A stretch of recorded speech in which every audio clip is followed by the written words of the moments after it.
So in this video, I'm going to go over the Mach 4 review. So the first question says find the measure of angle LMN. Okay, so angle LMN is that angle right there. So there's two ways that we could find this angle. We could first find the angle, this angle over here, and we could do that by taking the 208 and dividing it by 2. That would give us 104. So if that angle's 104, and the two angles, notice they form a straight line, right? So we could then take 180 minus the 104, and that would be equal to 76 degrees, right? So that's one way we could solve for that angle, okay? Now the other way we could do it is to take the 208 arc over here that we see and subtract it from 360, because the whole circle is 360, right? So we could take 360 and subtract from it the 208. And when we did that, we would get 152. And so that means this arc right here is 152 degrees, right? So that's 152. And then we would take that 152 and divide it by 2. And that would still get us our 76 degrees, right? Okay. So number 2 says the diameter of the circle is 15. The unshaded area is 223 degrees. What is the area of the shaded region? So this saying that this is 223 degrees. Now, we don't use diameter when we're trying to find the area of a region, right, or a sector, okay? So I need you guys to notice that we're going to take this number and divide it by 2 because we want the radius, and this is the diameter. So the radius is here is going to be equal to 7.5. Then on our formula sheet, we're going to look for the sector area formula, and it is pi r squared theta divided by 360. So it's asking us for the shaded region, and we have the unshaded region. So what we want to do is find the shaded region by subtracting the 223 from 360, right? So that's going to give us 137 degrees. So this area right here is 137 degrees. So this is going to be equal to our theta, and we already said that our r is equal to 7.5. So when we do this, we're going to do area is equal to pi times our 7.5 squared times our 137, and we're going to divide all of that by 360. Now I'm going to give you 3 different answers here. Okay, so I'm going to give you an answer with pi in it. That is the fraction answer. Okay, so the area is going to be equal to, so when we do this on our calculators, if we have the 30s, we're going to have it in math print mode. And if we have the TI 84s, we're going to push math 1, and it's going to give it to us in fraction form. So we're not going to multiply by pi first. So when we do that, we get 685 over 32 pi. Also, if we figure out what 685 divided by 32 is, that gives us 21.41 pi, or our approximate answer when we multiply by pi. So you really got to look at your answer choices to determine which one is the correct answer. 67.25, okay? So it's really key here that you guys look at the answer choices. So if pi is in the answer, it's going to be one of these two, right? If pi is not in the answer, it's going to be the approximate answer of 67.25. Number 3 says find the center and the radius given the equation. So we're going to put all of our x terms in one set of parentheses, all of our y terms in another set of parentheses, and we're going to move this 20 to the other side, okay? So that's going to be equal to negative 20. So I'm going to put my x terms in my first set of parentheses and create a blank. And we're going to put our y terms in the second set of parentheses and create a blank, okay? Now, remember, and we add a blank to the left, we really need some blanks over here too, because anything we add to the left, we're going to have to add to the right, okay? So now what we're going to do is we're going to take this middle term right there, that negative 8, that coefficient, and divide it by 2. So that's going to give us negative 4. So that's going to be x minus 4 squared. And then remember, we're going to square that term, right? That negative 4, we're going to square it. Negative 4 times negative 4 is 16. So we're going to add that 16 to both sides, remember? Okay, then we're going to keep going with our process. We're going to take this 10 and we're going to divide it by 2. So that's going to give us 5. So that's going to be our plus y plus 5 squared. Now recall again, we're going to square the 5. That's going to give us 25. So we're going to add the 25 up there in that blank and over here on the right. Okay. So now what we're going to do is we're going to combine these three numbers, the 16, the 25, and the negative 20. So when we do that, we get actually 21. Okay. So remember, when we're looking for the center, we're going to pull our H and our K, only we're going to change the signs of them, right? So when we're looking for our center, we're going to pull those two values, but we're going to change the sign. So this can be a positive 4 and a negative 5. That's our center, right? And then remember, with our radius, we're always going to take the square root of whatever the value is on the other side of the equal sign. So we're going to take the square root of 21. Now, that's not a perfect square, right? So we're going to leave it the square root of 21, just like that, okay? All right, so the next one says Miss Owen drew a circle on a grid for a class with a radius of 4 and the point -2,5 as its center. Notice it says as its center. That means this is our H and that's our K, right? Radius of 4, that means that's our R.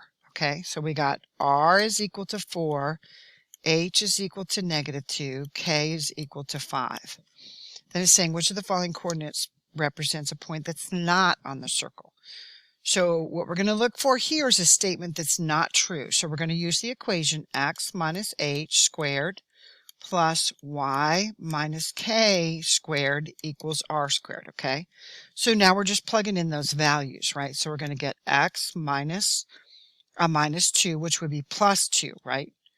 Then we're going to plus our y is going to be just our y, and then minus 5. Remember, we're always going to change the sign. We stick it in there. And then our r is 4. So we're going to do 4 squared. Okay, so that's going to actually end up being 16.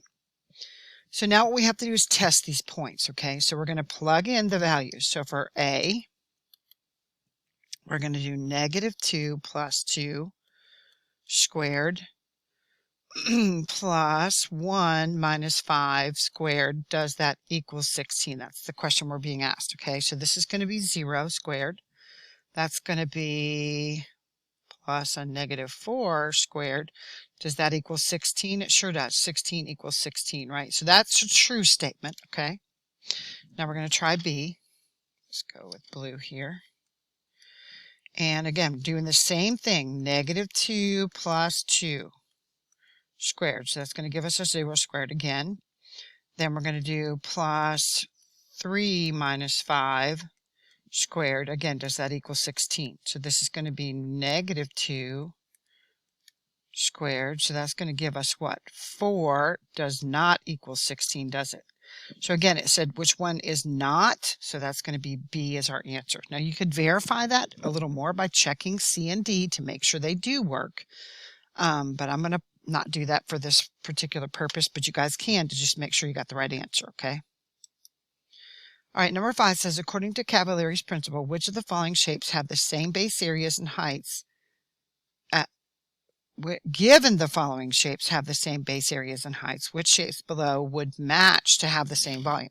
So basically it's saying if this is equal to that there, the bases, and then our heights, if these heights inside here were the same, then which of these shapes would be congruent? Okay, well, obviously, these two formulas, this is pi r squared h divided by 3, right? And then this is length times width times height divided by 3. So these two would definitely be the same volume. Okay, now over here, again, we've got that this base and this base are the same, and then our heights are the same, right? So again, our heights would be in here somewhere, like in the middle of the shape, right? And there would be a right angle to the base, okay? So here again, this is length times width times height, and this is pi r squared h, okay? So again, I noticed that C and D would also be the same. Now, part of this is because why?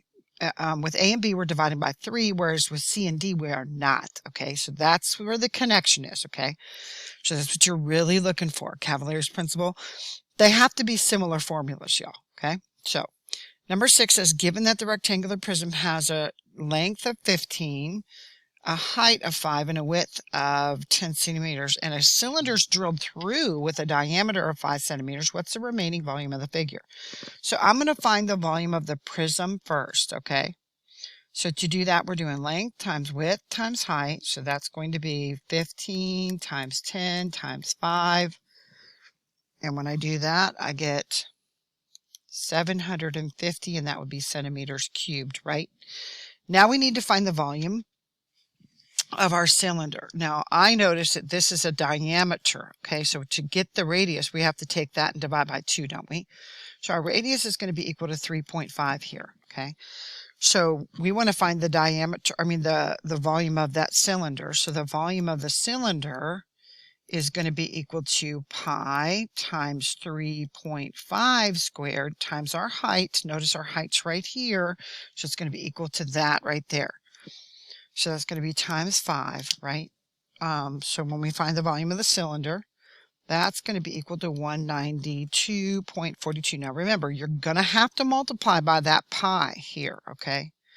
So what are we going to do with these two volumes? We're going to subtract them. So we're going to do 750 minus the 192.42. And that's going to give us a volume of 557.58 centimeters cubed. Okay? So the next one says derive the equation of a circle using Pythagorean's theorem. Okay, so we're going to talk about how we do this. So first I'm going to draw our radius. That's from the center to a point on the circle, right? So now what I'm going to draw is I'm going to draw this horizontal length here. And this is going to be x minus h. And then I'm going to do my vertical. And this is going to be y minus k. Now, hopefully you notice that I just drew a right triangle. So we can use Pythagorean's theorem here, right? And that's what it says. So what we're going to do is we're going to make this horizontal side our A. We're going to make this vertical side up here our B. And we're going to make our radius our C. So remember, we're doing A squared plus B squared equals C squared, right? So we're going to do x minus h squared plus our y minus k squared, and that's going to be equal to what?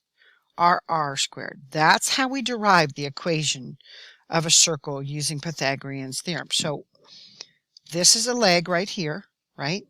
And this is a leg right here. And what is the r squared? It's our radius, right? Okay? So that's what you need to understand.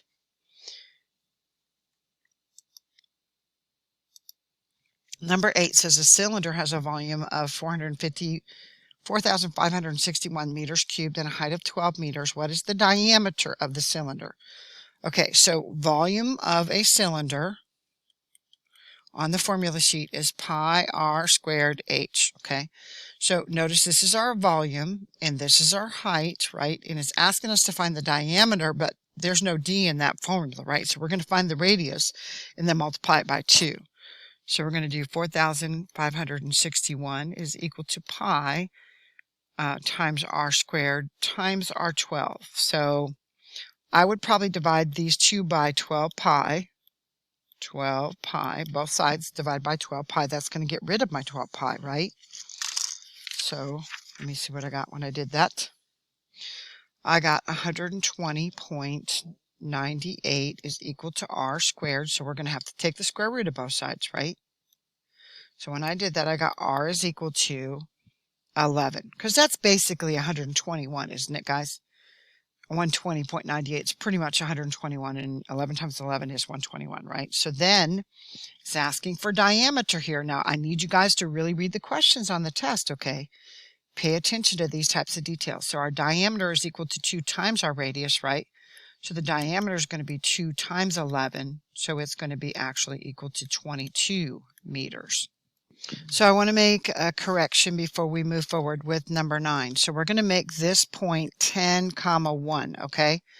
Not 110, but 10, 1, okay?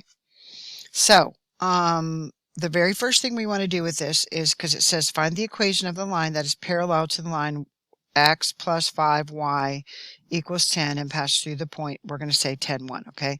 So what we need to do first is saying parallel, right? But we have this line here, and I want to put it in y is equal to mx plus b format. Okay, that's what I want to do. So I want to get the y on one side and everything else on the other. So we're going to rewrite this equation. X plus 5y equals 10. So I'm going to subtract x from both sides. So that's going to be gone from there. So now I got 5y is equal to negative x plus 10. And then I'm going to divide everything by 5, okay?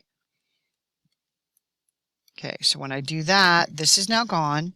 Remember, there's a 1 up there. So this is going to be y is equal to negative 1/5 x, and 10 divided by 5 is 2, plus 2, okay? So when we're pulling the parallel slope, y'all see this right here? That means we're pulling the slope that we have, and the slope is m, okay? So that means we're pulling this negative 1/5. So m is equal to negative 1/5. And then also what we're going to do is we're going to plug x, y, and m back into that equation, and we're going to solve for b. So this is now going to be our x, and this is going to be our y, okay? So that means we're going to say 1 is equal to negative 1/5 times 10 plus our b. Okay, so that's going to be 1 is equal to negative 1/5 of 10 would be negative 10 divided by 5, because we could multiply that across the top, right? Negative 10 divided by 5 would be negative 2 plus b. So how do we get rid of a negative 2? We add 2 to both sides, right? So b is going to be equal to 3, okay? So what our equation is going to be is y is equal to, remember, we're going to plug back in the two values we just got. So we're plugging in the m, and we're plugging in the b, okay? So that's going to be y is equal to negative 1/5 x plus 3, okay? That's going to be our new equation, and that's our answer for the line that's parallel to the line x plus 5y equals 10 and passes through the point 10, 1, okay? Number 10 says find the equation that's perpendicular to the line y is equal to negative 4x plus 7 and passes through the point x, 8, 5, okay? So here again, we're looking at y equals mx plus b. We're looking for the slope. So we're looking for that number right there. So our current m is negative 4, right? So again, it says perpendicular. So when we're looking for a perpendicular slope, we're going to change the sign. So it's negative, so we're going to make it positive, and we're going to flip it. And remember, 4 is the same as 4 over 1, isn't it? So its reciprocal would be what? 1/4, yes. And it's going to be positive, okay? So now what we're going to do is we're going to now also plug in. So that's our new slope that we're about to use, okay? And this is our x and this is our y, and we're going to solve for b like we just did a minute ago, okay? So we're going to do the same thing we did a moment ago. So we're going to say 5 is equal to, our slope is 1/4 times our x, which is 8, and then plus our b, okay? So 5 is equal to, again, we can do 8 times 1, that's 8, and 4 times 1, so 8 divided by 4 is what? 2. Yes, 2 plus b. What do we do to get rid of that? We subtract 2 from both sides. So here again, our b is going to be equal to 3. Got that? So our equation, this time, that is perpendicular, remember we got to use this slope, so y is equal to 1/4 x plus 3. Okay, so number 11 says, are the points J, K, L, and M the vertices of parallelogram, rhombus, rectangle, square, or just a quadrilateral? Explain using properties. So I'm going to use a graph here. So hold on just a minute. I'm going to put a graph up here. I have some coordinate graphs for you guys on your actual scratch paper. So go ahead and use it. So J is 1, 1. I'm going to label it J, and then 7, 1. Okay, sorry. Okay. 7, 4 is L, and 1, 4 is M. Okay, so let's go ahead and draw this shape. And I would dare say most of y'all are going to say this is a rectangle, right? Okay. But it says using properties. Okay, so if we look at the slope of MJ, we want to compare it to LK, right? And we're also going to say the length. Now we can all see that MJ is equal to 3 and that LK is equal to 3. So obviously MJ is equal to LK, right? Okay. So now you can use the distance formula to do this, but it's going to take a lot more time and a lot more work. Okay. So now also you can see they're both vertical lines, so you can say they're parallel, right? So again, I'm going to tell y'all whenever possible, do this on a coordinate plane because it's a lot faster. Okay.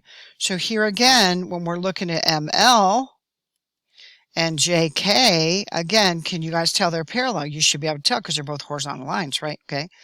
So I'm going to show you guys how to do this the other way as well, but I'm trying to show you guys how to do it. So also look at ML is 1, 2, 3, 4, 5, 6.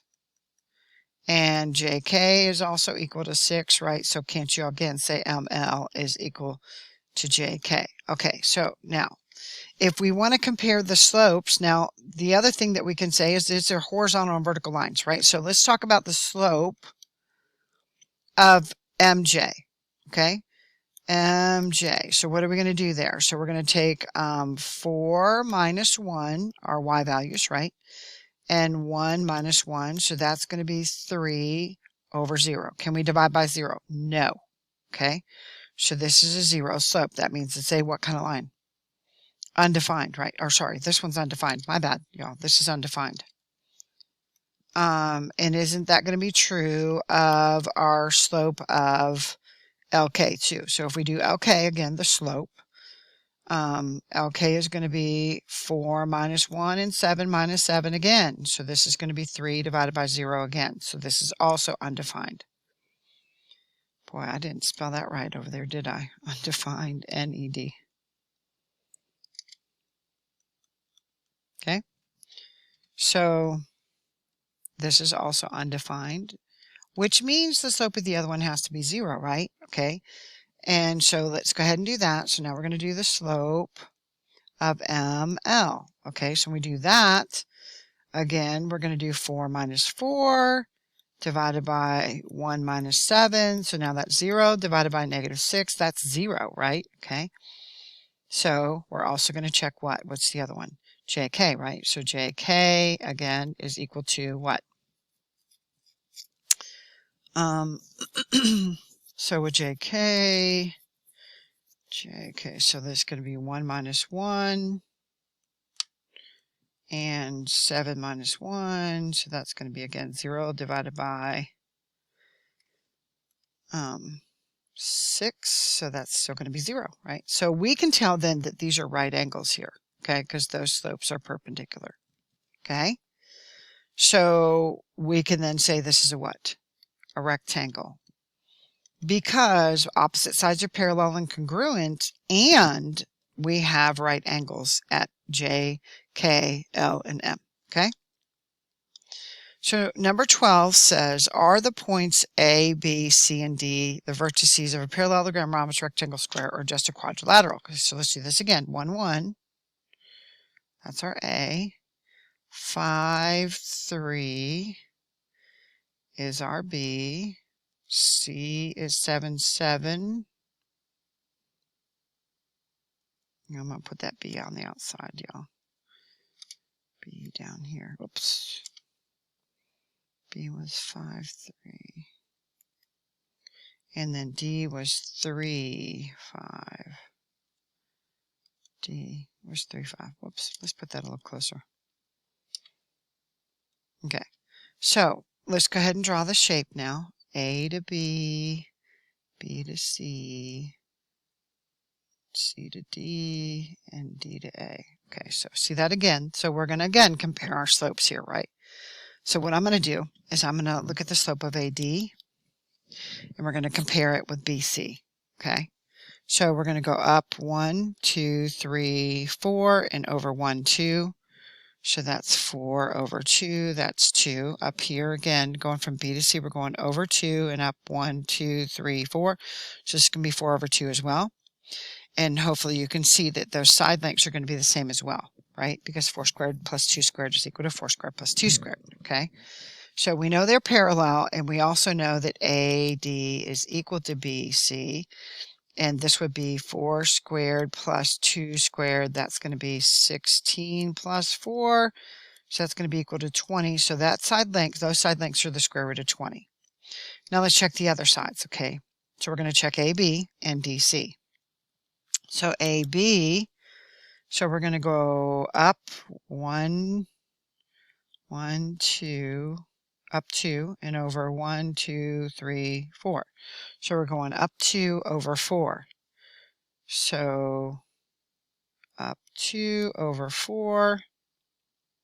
So that's going to be 1/2, okay? So again, up 1, 2 over 1, 2, 3, 4. So up 2 over 4, that's also going to be 1/2. So here again, we can see that these are parallel. AB is parallel to DC, right? Because they have the same slope, 1/2. But the other thing that I notice is that when I do our 2 squared, so when we talk about AB and DC again, this time it's going to be our 2 squared plus our 4 squared. Well, isn't that still our 4 plus our 16, and that's 20? So that side would be the square root of 22. So that means AB is also parallel, is congruent to DC, but that means all 4 sides are congruent, doesn't it? Because they were all the square root of 20. So that means AD is equal to BC is equal to AB is equal to DC, which means what? This is a rhombus because it's got 4 sides that are congruent. Now we can tell by looking at the drawing and the slopes, because one slope is 2 and the other one's 1/2, and they're not negative reciprocals. They are reciprocals of each other, but they're not negative reciprocals of each other. That is just simply a rhombus, okay? Number 13 says, given the following points on the graph, A, B, and C, if we want to create a figure A, B, C, D into a square for A and a parallelogram for B, then what should the coordinate pair be for D, okay? Okay, so let's go ahead and look at A, B. So we're going, if we go from B to A, we're going down 1, 2, 3, and over 1.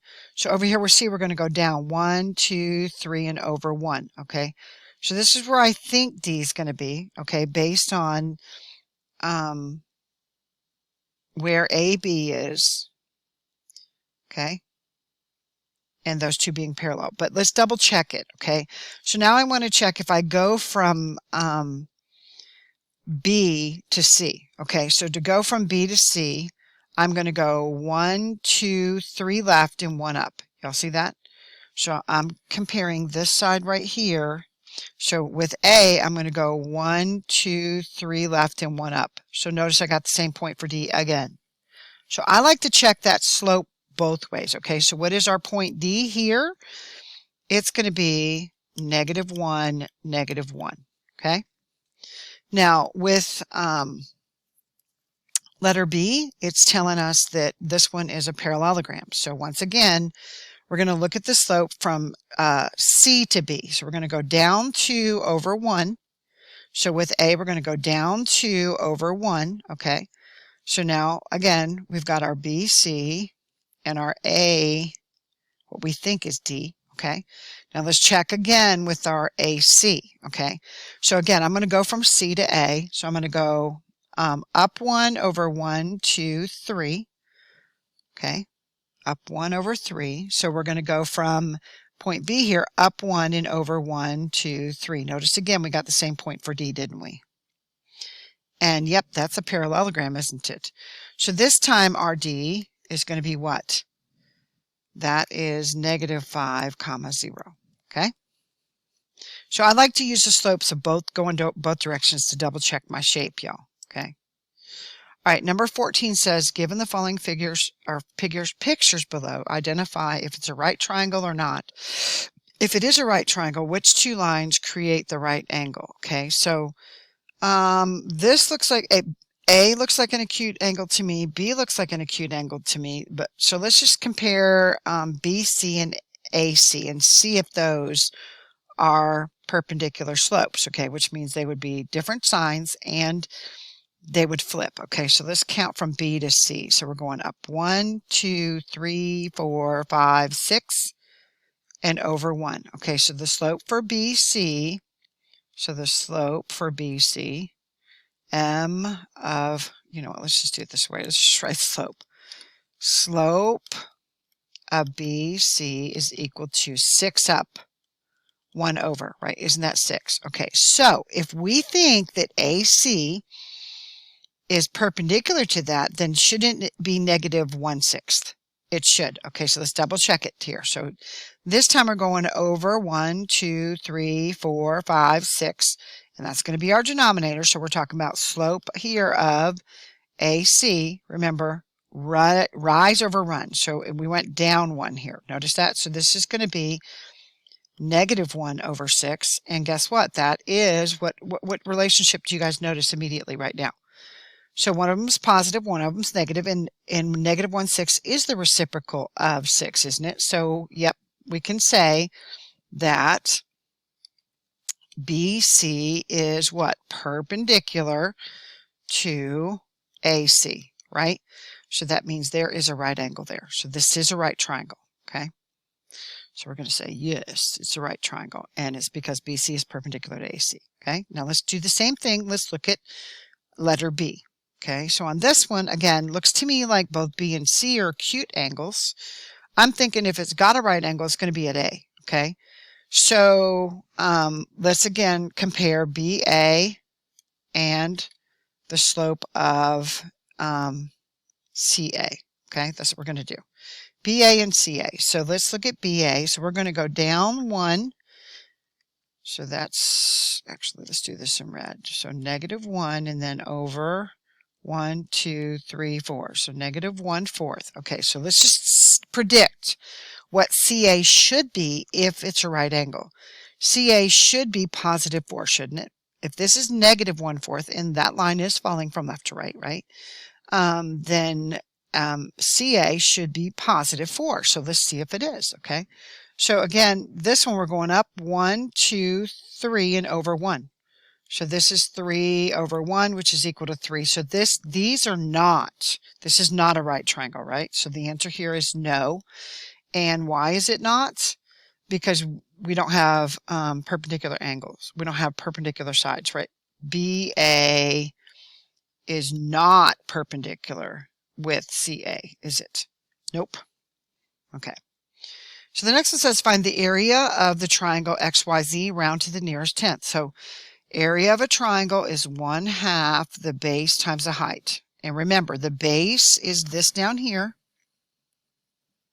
And our height is always going to be a right angle to the base, guys. Always a right angle to the base, okay? So that highest point, and it's a right angle. So our base is going to be 1, 2, 3, 4, 5, 6, 7. So our base is equal to 7, right? And our height here is going to be 1, 2, 3, 4, 5. So our height is equal to 5. So again, our area is going to be equal to 1/2 of 7 times 5. So that's half of 35, right? Which I think is 17.5.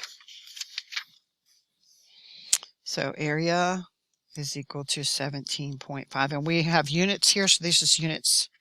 This is area, right? So this is going to be units squared, okay? All right, so here's our last one. This one says, what's the approximate perimeter of the polygon below round to the nearest hundredth? Okay, so on this one, there's a couple of these that we can find, right? So like VR, 1, 2, 3, 4 is equal to 4, right? UT down here, UT is equal to 2, isn't it? All right, so let's find these other ones. So now we've got VU. So to find this one, we're going to do our rise over our run, right? So we're going to count 1, 2, 3, 4, 5, 6. So that's 6 tall and 1 wide, right? So to find VU is equal to 6 squared plus 1 squared. So that's 36 plus 1. That's 37. And remember, we're going to take the square root of that, okay? So the square root of 37 is VU. Okay, now we're going to find RS over here, RS. So to do this one, I notice it's 3 tall and 3 wide. So RS is going to be equal to 3 squared plus 3 squared. So that's going to be 9 plus 9, that's 18. So this is going to be the square root of 18. So that's RS. Okay, and I'm going to actually kick this page up just a little bit so we can have a little more room to work. And then we got this last side over here, TS. Okay, so on this one we're going 1, 2, 3, 4 wide and 3 tall, right? So this is 4 by 3. So with ST, it's going to be 4 squared plus 3 squared. That's going to be 16 plus 9. That's 25. So what's the square root of 25, y'all? Square root of 25 is 5, right? Okay, so now what are we going to do to get the perimeter? We got to add all these sides together, right? So we're going to add the 4, the square root of 18, the square root of 37, 2, and 5, okay? So that's what I'm going to do. 4 plus, and we can do this right in the calculator, y'all. Square root of 18 plus the square root of 37 plus 2 plus 5. So go ahead and do that in your calculator, and your perimeter. Remember what perimeter means is the distance around the outside of an object, right? So that's going to be approximately 21.33. And this time, again, it's units. We don't know what the measure is, okay? All right, that's it.